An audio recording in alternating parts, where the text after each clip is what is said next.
काय करायचं जिथे ते मी सांगतो आजच पाठवलंय तुम्ही परवा झालं काल एफआयआर झाला एफआयआर करायला काहीच हरकत नाही तुम्ही फोनवर येता बोलवा मी निवांत बसतो प्रतिबंधात्मक खबरदारी म्हणून याच्या जीवाला धोक्यात त्याला ताब्यात घ्या अगोदर गायकवाडला ताब्यात घेतला पाहिजे आम्हाला पोलीस स्टेशन मध्ये बसायची सवय झाली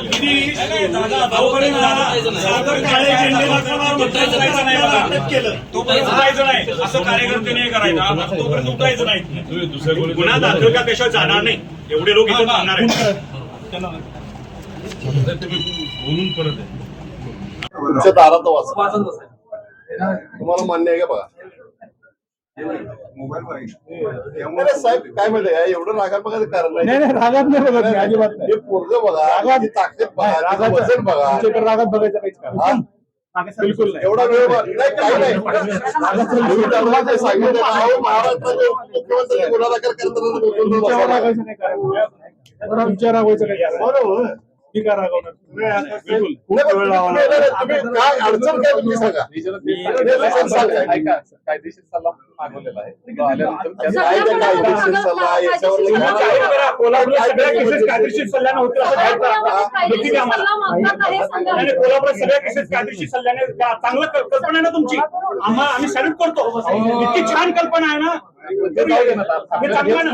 स्पेशल ट्रीटमेंट दिली झाली तुम्ही सांगा गृहमंत्र्यांचा दबाव तुमच्या समोर सांगा हे स्पष्ट करा जनतेसमोर हे अजिबात चालणार नाही चव्हाण साहेब मला एक गोष्ट बोलायची आहे की ज्या वेळेला काही मुलं युवक वगैरे रेडिओ तयार करतात काही गुन्हेगारीची भाषा त्यामध्ये बोलतात त्यावेळेला तुम्ही दुसऱ्या तासाला लगेच त्यांना पोलिसला घेणार चांगली गोष्ट आहे तिला वाईट नाही आहे आपल्या पोलिसांचं अमेरिकेमध्ये एक वेळ कौतुक झालंय की महाराष्ट्र पोलिसांची कामगिरी अशा पद्धतीने नाही म्हणून आज आपलं महाराष्ट्र सरकार म्हणते की लाडक्या बहिणी आणि आज त्या बहिणीबद्दल आई बहीण काढलं जाते आणि तुम्ही गुन्हा का दाखल करून घेत नाही आणि दुसरी गोष्ट म्हणजे सगळेच गुन्हे तुम्ही असं 2-2 दिवसाला 3-3 दिवसाला गुन्हा दाखल करून घेताय काय सगळ्याच गुन्ह्यामध्ये तुम्ही अभिप्राय घेऊन गुन्हा दाखल करून घेता काय याचं उत्तर या पानसरे प्रेमींना द्या आणि जो व्यक्ती शिवाजी महाराजांच्या बद्दल पानसरेंच्या बद्दल बोलतोय त्याला आपण असंच सोडायचं काय हे तुम्ही उत्तर द्या आम्हाला आम्ही समाजप्रेमी शिवप्रेमी म्हणून आम्ही तुम्हाला प्रश्न विचारतो साहेब तुम्ही आम्हाला याचं उत्तर द्या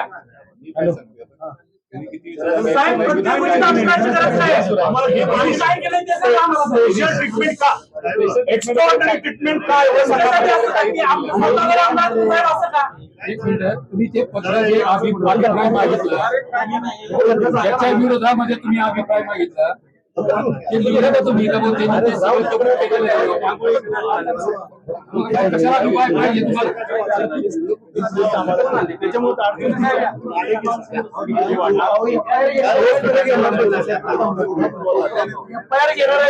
चव्हाण साहेब सुशांत साहेब तेवढं सांगा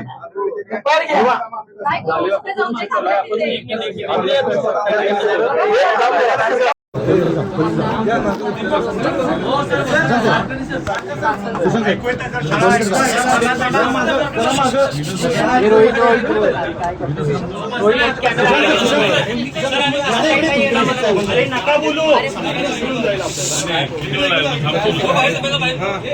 अंदाजे विचारा ना काम मी काय म्हणतो तुमचे जे लिगल ऑफिसर फोन करून विचारायचं होत ऑपरेटिव्ह ऑर्डर होते ना कोडकर साहेब एका वेळी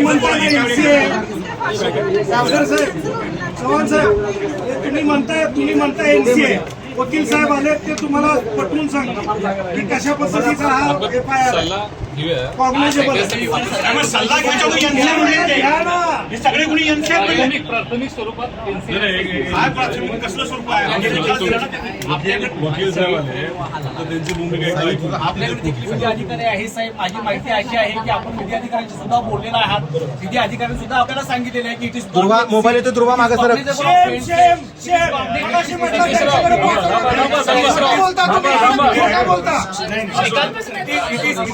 whatever information I have received from my resources, I am just submitting before that the offence is not NC at all. It would be a cognizable offence, and the FIR should be filed as early as possible because it's nothing but a serious offence happened in Maharashtra, sir. अशा पद्धतीने माझी माहिती अशी आहे साहेब की आपली यंत्रणा जी आहे विधी अधिकाऱ्यांशी बोललेली आहे सरकारी वकिलांशी बोललेले आहे जे सेक्शन्स आहेत ते सुद्धा साहेब आपल्याकडे आलेले आहेत मग एवढा विलंब होता. आणि आपण जर का अशा पद्धतीने सांगत असाल, पानसरे साहेब हे आमच्या पश्चिम महाराष्ट्राची शान आहे साहेब, आणि अशा पद्धतीने एखाद्या व्यक्ती जर का तिथं बसून जर का पानसरे साहेबांच्या बरोबर बोलत असेल तर हे कोल्हापूरकर कधीही सहन करून घेणार नाहीत. इव्हन सर कायद्याच्या भाषेत सुद्धा छत्रपती शिवाजी हा. महाराजांचं आणि छत्रपती शिवाजी महाराजांच्या सुद्धा बोलले साहेब, एका जातीचा उल्लेख केलाय त्यांनी, ब्राह्मण होता का मराठी होता का अशा पद्धतीने बोलले, दोन जातीमध्ये ते निर्माणाचं काम केलेलं आहे साहेब त्यांनी. त्यामुळे अशा पद्धतीमध्ये आमचं सगळं सांगणं आहे की एवढी सगळी लोकसाहेब आपल्याकडे आलेले आहेत, आपण त्याच्यामध्ये कॉग्निझेबल ऑफेन्स रजिस्टर करावा आणि आम्हाला न्याय द्यावा. बरोबर. पानसरेंना, आणि तरी पण तुम्ही म्हणता एनसी स्वरूपात आहे. काय करायला पाहिजे तुम्हाला? काय करायला पाहिजे? ते गायकवाडच्या ऐवजी तुम्हाला ओढून काढायला पाहिजे, आहे की नाही? नाही, हे बघा, हे चुकीचं आहे. नाही म्हणजे काय, अहो हे काय आहे? हरामखोर म्हटलं तो पानसरेंना. आम्हाला काय लाज आहे की नाही? पानसरेने एवढं बोलल्यानंतर हा अधिकारी म्हणतो, अहो अधिकारी म्हणतो की एनसी स्वरूपात आहे.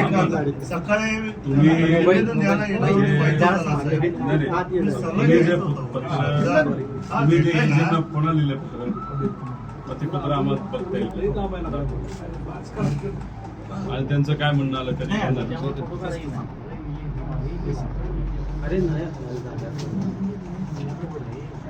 राजाराम पोलिसांनी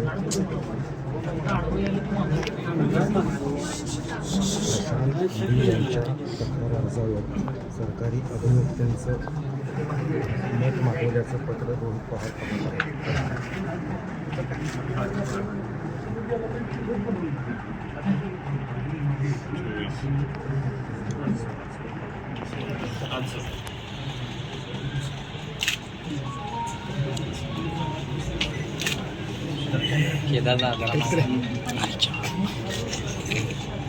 जायचं का त्यांच्यावर कोल्हापूरलाच बसतो आहेत तुम्ही विचारा गेले ते सगळेच जाऊ नका, सोपं होईल ना. सर याच्यामध्ये सगळे मुद्दे नाही आहेत. आम्ही 21 मुद्दे दिले. नाही, ते दाखवा, मीडिया समोर दाखवा, ते दिसू द्या. हे आहे ना, हे पत्र द्या. हे जे असं आहे ना, तुम्ही आता निर्णय देऊन टाकला सगळे एनसीआय म्हणून, म्हणजे हे काय चाललेलं आहे? म्हणजे कोर्टात कशाला तुम्हीच निर्णय देऊन टाका ना. मला एक कळत नाही, तलवार कशात घालायची असं वाक्य आहे त्याच्यात. अजून काय पाहिजे? घालायची नाही, येऊन घालतो. नाही, हे म्हणजे शेवटचा पर्याय नाही. दादांनी जसं केलं होतं ना तसे कर्नाटकात जाऊन आपण आणि ही तुमची लाच आहे, लाच.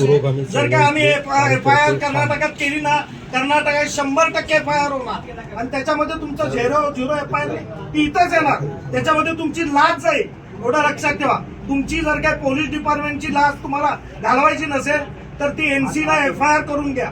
तुम्ही फसवू नका आम्हाला. आम्ही असे फसणारे कार्यकर्ते नाही होत. आम्ही पानसरेंच्या मुशीत वाढलेले कार्यकर्ते आहोत. त्याच्यामुळे कुठल्या धमक्यांना घाबरणार नाही. अहो एका वेटरला मारलेला त्यांनी, त्यावेळेला असंच झालं. त्याच्यावरती कोणी काय तक्रार केली नाही म्हणून आता आम्ही तक्रार करतोय. अहो तो सुप्रीम कोर्टाचा लॉ आहे त्या याच्यामध्ये, ते लक्ष्मी केसमध्ये, की जर काही कोणीही FIR नोंदवायला आला तर त्याची तक्रार घ्यावी. आता त्याचं दुसरं तुम्ही काढलं की NC काय, तुम्ही स्वतः जर का हे करत असाल तर